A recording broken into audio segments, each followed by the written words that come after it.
Hi everyone, welcome to our channel. నేను మీ అంకే సరిత. ఈరోజు మనతో పాటు ద ట్రూత్ వివేక్ అమృత్ వ్యవస్థాపకులు, అలాగే స్పిరిచువల్ మోటివేషనల్ స్పీచర్ వివేకానందర్ గారు మనతో పాటు ఉన్నారు. ఆయనతో మాట్లాడతాం. నమస్తే సార్.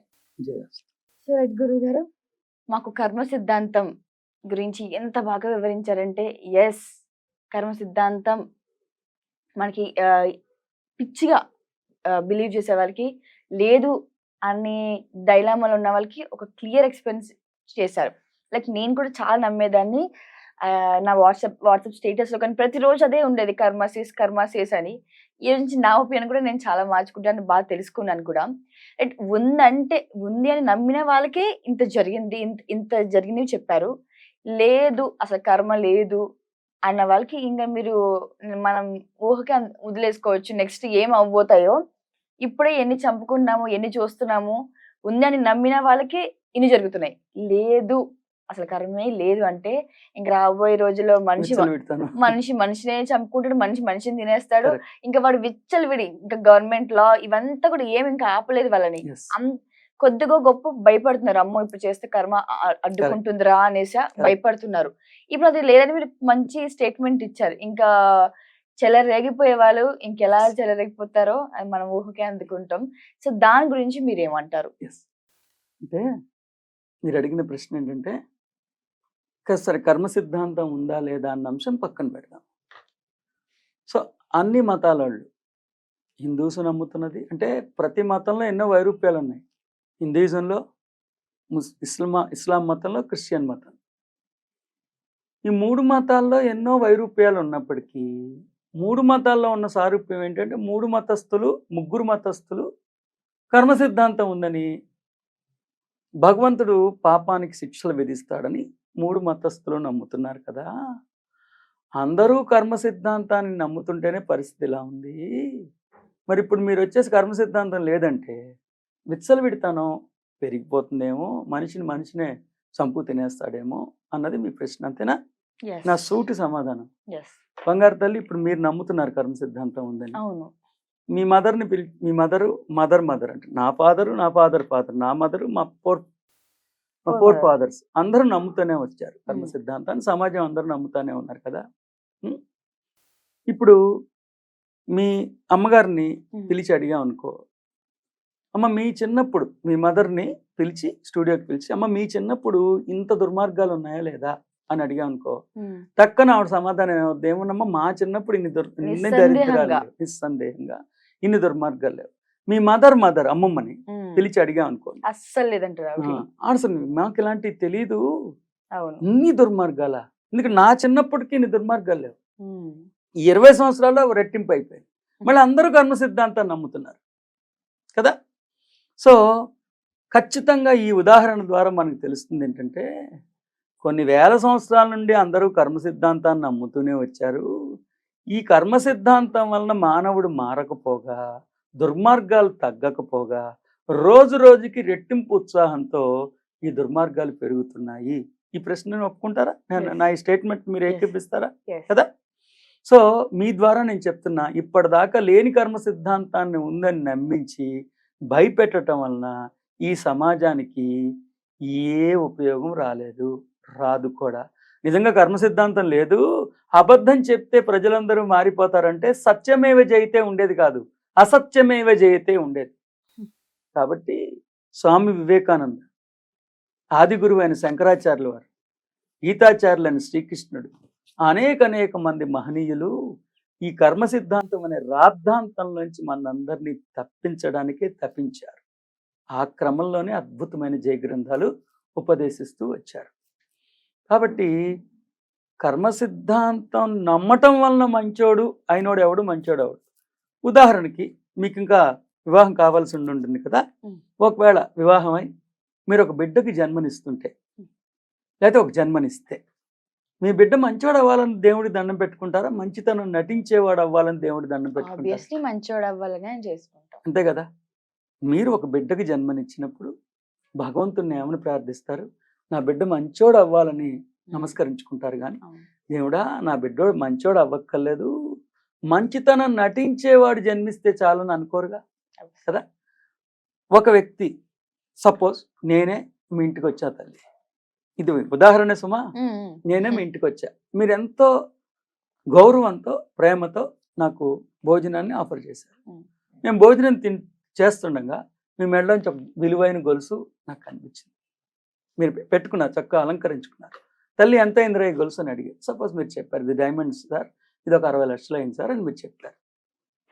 నేను వెంటనే మిమ్మల్ని అడిగా, అమ్మ నాకు అర్జెంటుగా 50 లక్షలు కావాలి, నేను బ్యాంకులో డబ్బులు కట్టాలి, కట్టకపోతే నా పరుగు పోద్ది, ఈ గొలుసు నాకు ఇచ్చేసి నేను ఏదో ఫైనాన్స్ తీసుకుని 50 లక్షలు అప్పు తీర్చేసుకుంటా. మరి నేను మళ్ళీ నీకు తిరిగిస్తానో తిరిగివనో సందేహపడదు, ఇదిగో నా ఆస్తి కాగితాలు, ఇది 4-5 కోట్ల రూపాయలు విలువైన ఆస్తి నీ దగ్గర పెట్టుకుని నాకు ఈ నగిమ్మని అడిగా. మీరేమన్నారంటే నేను ఇవ్వను, నీ ఆస్తి మీ దగ్గరే పెట్టుకోండి, నా నగ నేనే పెట్టుకుంటా, కావాలంటే ఈ 5 లక్షలు నా దగ్గర ఉన్నాయి, చక్కగా మీరు ఎంజాయ్ చేయండి, నేను మాత్రం నా నగలు మీకు ఇవ్వను అని చెప్పారు. నేను ఎలాగో అలాగా నగ మీ దగ్గర నుంచి కొట్టేయటానికి డిసైడ్ చేసుకుని, ఒకవేళ నేను మిమ్మల్ని హత్య చేసి ఆ నగ కొట్టేయటానికి ప్రయత్నిస్తూ ఉంటే ఈ లోపల నాకు పెద్ద పెద్ద రోగం, పెద్ద పెద్ద పాపం, చిన్న చిన్న పాపం, చిన్న చిన్న రోగం అని కర్మ సిద్ధాంతం పాట ఒకటి వినిపించి నేను మిమ్మల్ని చంపకుండా ఏం చేద్దామా అని ఆలోచిస్తున్నాను. అప్పుడు పాపం మీ అన్నీ తెలియకుండా మీరు అమాయకంగా నా దగ్గరికి వచ్చి, ఏంటి సార్ ఏం ఆలోచిస్తున్నారంటే, ఏం లేదమ్మా, నీకు ఎలా సహాయం చేయగలనా, నీకు ఎంత మంచి పని చేయగలనా అని ఆలోచిస్తున్నాను అని అన్నాను అనుకోండి. అప్పుడు మీరు పాపం ఏమంటారు, మీరు వివేక్ గారు ఎంత మంచివాళ్ళు అంటారు. కానీ ఇదంతా పూర్తిగా గమనిస్తే నేను మంచివాడినా, మంచితనం నటించిన నిజంగా నేను మంచివాడిని అయితే వచ్చే జన్మలో శిక్ష పడితే ఒక రకం, పడకపోతే ఒక రకంగా ఉండకూడదు. నైతిక విలువ అనేది ఉండాలి, అవునా? సో భయం వల్ల మంచోళ్ళు అయిన వాళ్ళు ఎవ్వరూ ఆ కొంచెం సేపే ఉంటారు. భయం తీవ్రత తగ్గంగానే వాళ్ళలో ఉన్న దుర్మార్గం బయటకు వస్తుంది. కాబట్టి మీ ద్వారా సాధకులకి, ప్రేక్షకులకి చాలా విపులంగా వివరంగా చెప్తున్నా. ఇప్పటిదాకా ఈ కర్మ సిద్ధాంతం వలన సమాజానికి ఒరిగింది లేదు, ఒరిగేది కూడా లేదు. లేని కర్మ సిద్ధాంతాన్ని ఉందని నమ్ముతూ మనం భయపడుతూ జీవిస్తున్నాము. మనం మంచోళ్ళం కాదు, భయస్థులం. కాబట్టి అంటే నేను చెప్పిన ఎగ్జాంపుల్ మీకు సరిగ్గా క్లారిఫై అయిందో లేదో. నిజంగా కర్మ సిద్ధాంతం ఉంటే ఒక రకంగా, లేకపోతే ఒక రకంగా చేయకూడదు. కర్మ సిద్ధాంతం ఉన్నా లేకపోయినా నాకు పిలిచి ఆతిథ్యం ఇచ్చిన అతిథికి అతిథిని దుర్మార్గంగా హతమార్చి నా అవసరాన్ని తీర్చుకోవటం ఏంటి? కాబట్టి ఇప్పటిదాకా జరుగుతుంది అదే. మనం లేని కర్మ సిద్ధాంతాన్ని నమ్మిస్తూ మన పిల్లల్ని భయభ్రాంతుల్ని చేయిస్తూ జీవిస్తున్నాం. దానివలన ఏ ఉపయోగం లేదు. అసలు మార్పు రావాలంటే ఏంటో తెలుసా తల్లి? సమాజంలో మీరు అనుకుంటున్న మార్పు రావాలంటే ఏం తెలియాలో తెలుసా తల్లి? అసత్యం వల్ల మార్పు రాదు, సత్యం వల్ల మార్పు వస్తుంది.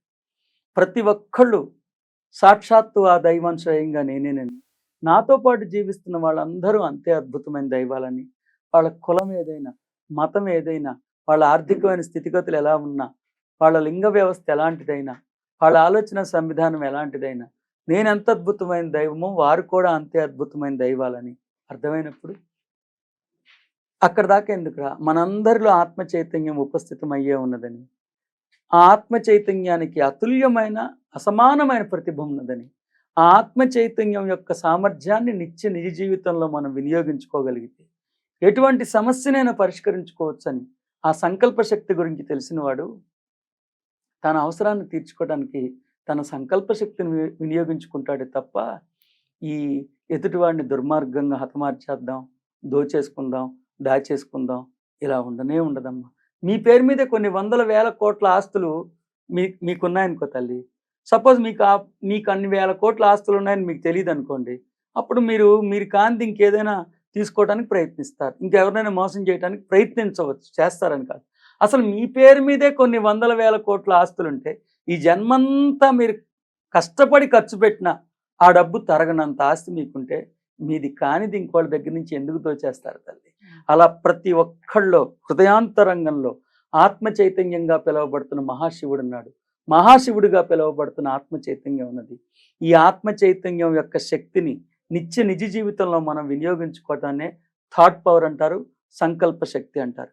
ఆ థాట్ పవర్ని, ఆ సంకల్ప శక్తిని వినియోగించుకోగలిగితే ఈ జన్మలో ఎటువంటి కష్టాలైనా ఎటువంటి ఎదురీతలైనా మనం ఎదిరించగలం, గెలవగలం.